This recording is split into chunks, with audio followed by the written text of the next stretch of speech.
আলোচ্য বিষয় নবম শ্রেণীর ইতিহাসের 50 নম্বরের মডেল অ্যাক্টিভিটি টাস্ক। এইগুলি তোমাদের এর আগে যত মডেল অ্যাক্টিভিটি টাস্ক করানো হয়েছে সেখান থেকে প্রশ্ন নিয়ে নিয়ে কম্বাইন ভাবে তৈরি করা হয়েছে। তোমাদের এর আগে ভৌত বিজ্ঞান, জীবন বিজ্ঞান এবং বাংলার 50 নম্বরের মডেল অ্যাক্টিভিটি টাস্ক করানো হয়ে গেছে। তোমরা যারা যারা দেখোনি তাদের জন্য লিঙ্ক ডিসক্রিপশন বক্সে দেওয়া আছে, তোমরা সেখান থেকে দেখে নিতে পারো। তোমরা যারা আজকে আমার চ্যানেল নতুন এসছো তারা অবশ্যই চ্যানেলটিকে সাবস্ক্রাইব করে নিও এবং পাশে থাকা বেল আইকনটি প্রেস করে দিও। তোমরা ভিডিওটি স্কিপ না করে মন দিয়ে সম্পূর্ণ দেখো। তো প্রথমে আছে ক স্তম্ভের সাথে খ স্তম্ভে মেলাও, দুটো স্তম্ভ মেলাতে বলেছে। তো দেখে নি এর উত্তরটা কি হবে। দেখো প্রথমে ক স্তম্ভে ইয়ং ইতালি আছে, তার সঙ্গে মিলবে জোসেফ ম্যাথসিনি। 1.2 এর সেফটি ল্যাম্প, এর সঙ্গে মিলবে হচ্ছে হামফ্রে ডেভি। 1.3 ইউরোপীয় সমাজতন্ত্র, এর সঙ্গে মিলবে হচ্ছে সা সিমো। রক্ত ও লৌহ নীতি, এর সঙ্গে মিলবে হচ্ছে বিসমার্ক। তাহলে এটা আমাদের হয়ে গেল। এবার চলে আসছি পরেরটা। 2.1 কি আছে, ফ্রান্সের দ্বিতীয় প্রজাতন্ত্র প্রতিষ্ঠিত হয় 1848 খ্রিস্টাব্দে। এই উক্তিটি কিন্তু একদম সত্য। পরের প্রশ্ন, শিল্প বিপ্লবের সময় ইংল্যান্ড বিশ্বের কারখানা নামে পরিচিতি পায়। এই উক্তিটিও কিন্তু একদম সত্য। 2.3 দেখো, হিটলারের ভাষায় ইতালি ছিল একটি ভৌগোলিক সংজ্ঞা মাত্র। এটি কিন্তু একদম মিথ্যা। এড্রিয়ানোপলের সন্ধি স্বাক্ষরিত হয় রাশিয়া ও তুরস্কের মধ্যে। এই উক্তিটিও কিন্তু একদম সত্য। তারপরে দেখো 3 যে প্রশ্নগুলো আছে সেগুলোতে তোমাদের সঠিক উত্তর নির্বাচন করতে বলেছে। ফরাসি বিপ্লবের সময় ফ্রান্সের রাজা ছিলেন চতুর্দশ, পঞ্চদশ নাকি ষোড়শ নাকি নেপোলিয়ান। এদের মধ্যে কি হবে, আমি শুধু যে উত্তরটা এটা হবে সেটা লিখে দিয়েছি। ফরাসি বিপ্লবের সময় ফ্রান্সের রাজা ছিলেন ষোড়শ লুই। পরেরটা দেখো, কাঁদিদ নামক গ্রন্থটি রচিত হলেন, উত্তর হবে ভলতেয়ার। 3.3 দেখো, ফ্রান্সকে ভ্রান্ত অর্থনৈতিক জাদুঘর বলে মন্তব্য করেছেন, উত্তর হবে অ্যাডাম স্মিথ।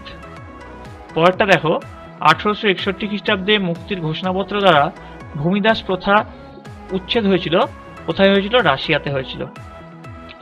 4.1 দেখো, কারা ইনটেন্ডেন্ট নামে পরিচিত ছিলেন, উত্তর হবে বিপ্লবের আগে এক শ্রেণীর কর্মচারী ফ্রান্সের প্রদেশগুলোর প্রশাসনিক ও অর্থনৈতিক কাজকর্ম পরিচালনার দায়িত্ব পালন করত। এই কর্মচারীরা ইনটেন্ডেন্ট নামে পরিচিত ছিল। এরা ছিল অত্যন্ত দুর্নীতিগ্রস্ত। পরেরটা দেখো, লিজিয়ন অফ অনার কি, উত্তর লিখবে ফরাসি সম্রাট নেপোলিয়ান রাজকর্মচারীদের উৎসাহিত করার উদ্দেশ্যে দক্ষ কর্মচারীদের একটি বিশেষ রাষ্ট্রীয় সম্মান প্রদানের উদ্যোগ নেন। এই সম্মান লিজিয়ন অফ অনার নামে খ্যাত। পরের প্রশ্ন দেখো 4.3, অর্ডার্স ইন কাউন্সিল কি, এর উত্তরে কি লিখবে। 1806 সালে নভেম্বরে নেপোলিয়ান বার্লিন ডিক্রি মহাদেশ থেকে ব্রিটিশ বাণিজ্য বাদ দেওয়ার চেষ্টা করেছিল। ব্রিটিশ কাউন্সিল কর্তৃক অনুমোদিত সার্বভৌমের জরুরি ক্ষমতা ব্যবহার করে কাউন্সিলে জবাব দেয়। ইংল্যান্ড কর্তৃক ঘোষিত অর্ডার্স ইন কাউন্সিলের ঘোষণায় বলা হয় যে 1, ফ্রান্স ও তার মিত্র দেশগুলির বন্দরে অন্য কোনো দেশের জাহাজ ঢুকতে পারবে না। ঢুকলে এই জাহাজ ও তার মালপত্র বাজেয়াপ্ত করা হবে। 2, কোনো নিরপেক্ষ দেশ ফ্রান্স ও তার মিত্র কোনো দেশের বন্দরে একান্তই জাহাজ পাঠাতে চাইলে সেই জাহাজকে যথাযথ ফি দিয়ে ইংল্যান্ডের কাছ থেকে লাইসেন্স বা আগাম অনুমতি নিতে হবে। 4.4, রিসার্জিমেন্টো কি, উত্তর লিখবে কার্বোনারি সমিতির হাত ধরে ইতালিতে এক জাতীয়তাবাদী জাগরণ তথা আন্দোলনের জন্ম হয়, যাকে বলা হয় রিসার্জিমেন্টো বা পুনরুত্থান বা নবজাগরণ। এই জাগরণের মধ্য দিয়ে ইতালিবাসী তাদের অতীত ঐতিহ্য, সংস্কৃতি ও বীরগাথা সম্পর্কে বিশেষ অবগত হয়। 4.5 দেখো, ঘেটো কাকে বলা হতো, উত্তর লিখবে ইউরোপের বিভিন্ন শহরের সংখ্যালঘু সম্প্রদায় যেমন ইহুদিরা তাদের নিরাপত্তার স্বার্থে শহরের একটি নির্দিষ্ট ঘেরা জায়গায় একসঙ্গে বসবাস করত। এই ঘেরা স্থান বা বসতিগুলিকে বলা হতো ঘেটো। উল্লেখ্য, ঘেটো কথাটির উদ্ভব হয় ইতালির ভেনিস শহরকে কেন্দ্র করে। এবার দেখো 7-8টি বাক্যে উত্তর। কাকে মুক্তিদাতাদের জার বলা হয় এবং কেন, উত্তর লিখবে ভূমিদাস প্রথা ছিল রাশিয়ার সমাজ ব্যবস্থার কলঙ্কের নামান্তর। যুগের পর যুগ ধরে এই প্রথা সাধারণ প্রজাদের জীবনে মালিক শ্রেণী কর্তৃক শোষণ ও নিপীড়নের চিরচিহ্ন এঁকে দিয়েছিল। দ্বিতীয় আলেকজান্ডার যুগ যুগ ধরে নিপীড়িত ভূমিদাসদের দাসত্ববন্ধন থেকে মুক্তি দেওয়ার জন্য মুক্তিদাতা জার নামে পরিচিত। সিংহাসনে আরোহণের পর জার দ্বিতীয় আলেকজান্ডারের সর্বাপেক্ষা উল্লেখযোগ্য সংস্কার হল ভূমিদাস প্রথার উচ্ছেদ। রাশিয়ার ইতিহাসে এটা তার একটা অক্ষয় কীর্তি। ভূমিদাস প্রথা উচ্ছেদের জন্য জার দ্বিতীয় আলেকজান্ডারকে মুক্তিদাতা জার বলা হয়। এবার দেখো কেন বলা হয়, এর যে উত্তর সেটা হচ্ছে, প্রথম পয়েন্ট, ভূমিদাস প্রথা বিলোপের সিদ্ধান্ত গ্রহণ। জার দ্বিতীয় আলেকজান্ডার সিংহাসনে আরোহণ করে অনুধাবন করলেন যে রাশিয়ার পিছিয়ে পড়ার পেছনে একমাত্র ভূমিদাস প্রথাই দায়ী।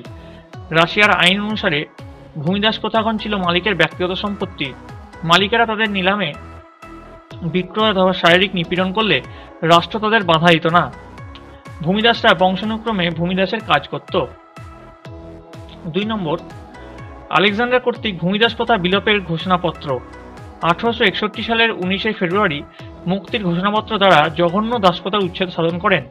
এই ঘোষণা অনুযায়ী 1. ভূমিদাসরা দাসত্ব থেকে মুক্তি পায়। 2. ভূমিদাসরা নাগরিক অধিকার লাভ করে।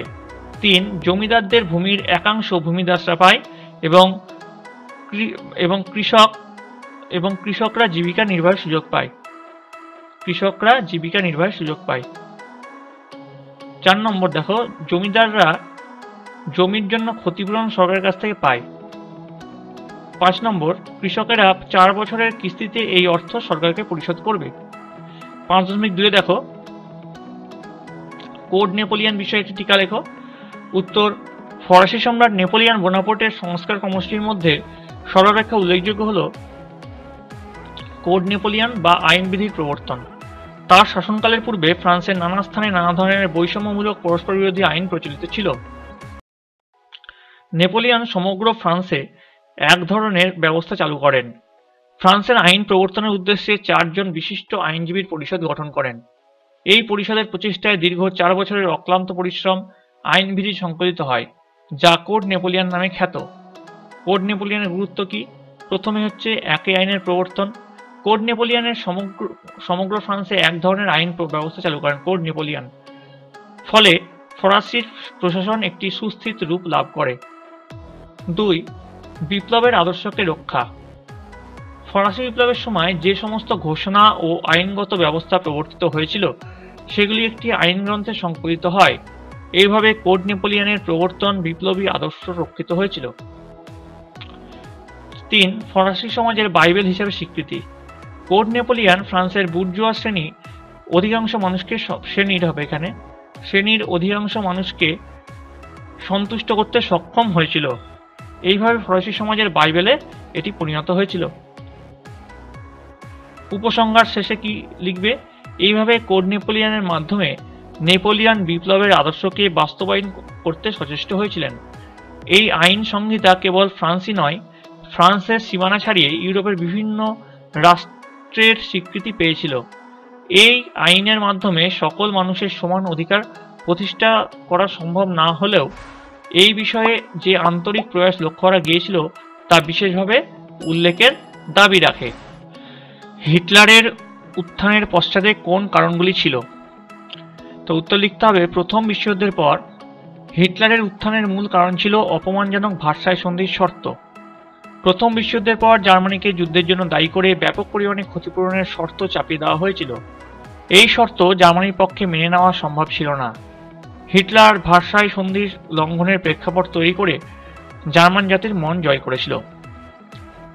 নেক্সট দেখো, প্রথম বিশ্বযুদ্ধের প্যারা চেঞ্জ করবে। প্রথম বিশ্বযুদ্ধের পরবর্তীকালে জার্মানির অর্থনীতি সম্পূর্ণরূপভাবে বিপর্যস্ত হয়ে পড়ে।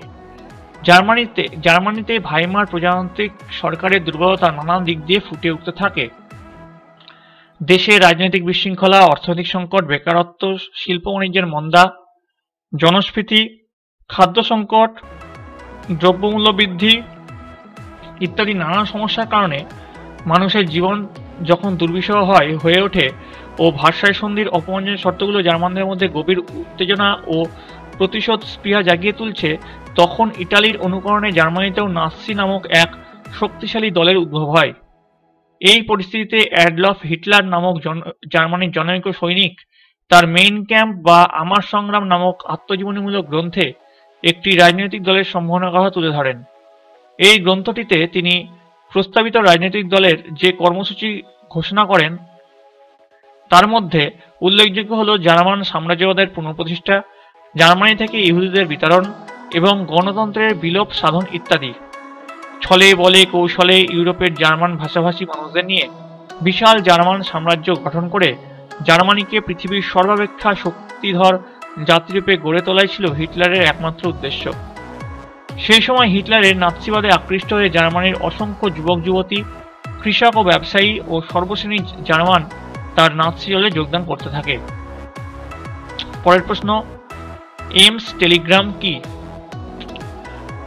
1870 খ্রিস্টাব্দে জুলাই মাসে স্পেনের সিংহাসনে ভবিষ্যতে যাতে প্রাশিয়ার রাজবংশের কেউ না বসে সে বিষয়ে প্রতিশ্রুতি আদায়ের উদ্দেশ্যে ফরাসি দূত কাউন্ট বেনেদেত্তি এমস নামক স্থানে প্রাশিয়ার রাজা প্রথম উইলিয়ামের সঙ্গে সাক্ষাৎ করেন। প্রাশিয়ার রাজা প্রথম উইলিয়াম তাকে কোনো প্রতিশ্রুতি না দিয়ে বরং সাক্ষাৎকারের বিষয়টি হবে টেলিগ্রাম যোগে প্রাশিয়ার প্রধানমন্ত্রী অটো বিসমার্ককে জানান। বিসমার্ক টেলিগ্রামটি কিছু শব্দ সুকৌশলে বাদ দিয়ে, এখানে বাদ দিয়ে হবে দ হবে একটা, তা এমনভাবে সংবাদপত্রে প্রকাশ করেন যে প্রাশীয় রাজ ফরাসি দূতকে অপমান করেছেন। এটি এমস টেলিগ্রাম নামে পরিচিত। এরপর দেখো 7টি বা 8টি বাক্যে উত্তর দাও। জার্মানির ঐক্য আন্দোলনে বিসমার্কের ভূমিকা উল্লেখ করো। উত্তর লিখবে 1862 খ্রিস্টাব্দে অটো ফন বিসমার্ক প্রাশিয়ার প্রধানমন্ত্রী হিসাবে নিযুক্ত হলেন। প্রথম উইলিয়ামের লক্ষ্য বাস্তবায়িত হওয়ার সুযোগ পায়। এটা হলেন না হলে, বাক্যটা কি হলো? 1862 খ্রিস্টাব্দে অটো ফন বিসমার্ক প্রাশিয়ার প্রধানমন্ত্রী হিসাবে নিযুক্ত হলে প্রথম উইলিয়ামের লক্ষ্য বাস্তবায়িত হওয়ার সুযোগ পায়। জার্মানিকে ঐক্যবদ্ধ করার উদ্দেশ্যে তিনি নিম্নলিখিত নীতি গ্রহণ করেন। রাজতন্ত্রে বিশ্বাসী, প্রথম পয়েন্ট দেবে। রাজতন্ত্রে বিশ্বাসী বিসমার্কের উদ্দেশ্য ছিল প্রাশিয়ার রাজতন্ত্রের অধীনে সমগ্র জার্মানিকে ঐক্যবদ্ধ করা এবং প্রাশিয়ার রাজতান্ত্রিক শাসনের ভাবধারায় জার্মানিকে প্রভাবিত করা। খ নম্বর, রক্ত ও লৌহ নীতি। বিসমার্ক গণতান্ত্রিক রীতিনীতির উপর নয় রক্ত ও লৌহ নীতির উপর আস্থাশীল ছিলেন। তাহলে গণতান্ত্রিক রীতিনীতির উপর আস্থাশীল ছিলেন না, উল্টে তিনি রক্ত ও লৌহ নীতির উপর আস্থাশীল ছিলেন। তিনি প্রাশিয়ার আইনসভায় ঘোষণা করেন যে বিতর্ক বা ভোটের দ্বারা নয়, রক্ত ও লৌহ নীতির মাধ্যমেই জার্মানির সমস্যার সমাধান হবে। পরের প্রশ্ন দেখো, সামরিক শক্তিতে আস্থা। বিসমার্ক উপলব্ধি করেন যে একমাত্র সামরিক শক্তির জোরে জার্মানির ঐক্য প্রতিষ্ঠা সম্ভব। এই জন্য তিনি সবার মতামত অগ্রাহ্য করে প্রাশিয়ার সামরিক শক্তি বাড়ানোর উদ্যোগ নেন এবং 3টি গুরুত্বপূর্ণ যুদ্ধের মাধ্যমে সমগ্র জার্মানিকে ঐক্যবদ্ধ করেন, যথা ডেনমার্কের সঙ্গে যুদ্ধ, অস্ট্রিয়ার সঙ্গে যুদ্ধ, 3 নম্বর ফ্রান্সের সঙ্গে যুদ্ধ। আর অস্ট্রিয়ার সঙ্গে যে যুদ্ধ, সেই যুদ্ধ কি নামে পরিচিত সেটা যদি তোমরা জেনে থাকো কমেন্টে আমাকে অবশ্যই জানিও। ঠিক আছে, তো তোমাদের নভেম্বর মাসের এই 50 নম্বরের মডেল অ্যাক্টিভিটি টাস্ক ইতিহাসে কমপ্লিট হলো। এরপরে আগামীকাল তোমাদের বাকি যে সাবজেক্টগুলো আছে সেগুলো সবকটি নিয়ে আসা হবে। তার জন্য তোমাদের অবশ্যই এই চ্যানেলের সঙ্গে যুক্ত থাকতে হবে এবং যদি তোমাদের বুঝতে কোথাও সমস্যা হয় আমাকে কমেন্টে অবশ্যই জানাবে এবং তোমরা যদি বুঝতে পেরে থাকো তাও সেটা কমেন্টে আমাকে অবশ্যই লিখে জানাবে। তাহলে তোমরা সকলে ভালো থেকো এবং ভিডিওটি যদি ভালো লেগে থাকে অবশ্যই লাইক দিবে এবং চ্যানেলটিকে সাবস্ক্রাইব করে নেবে। তাহলে ক্লাসটা এই পর্যন্ত থাকছে।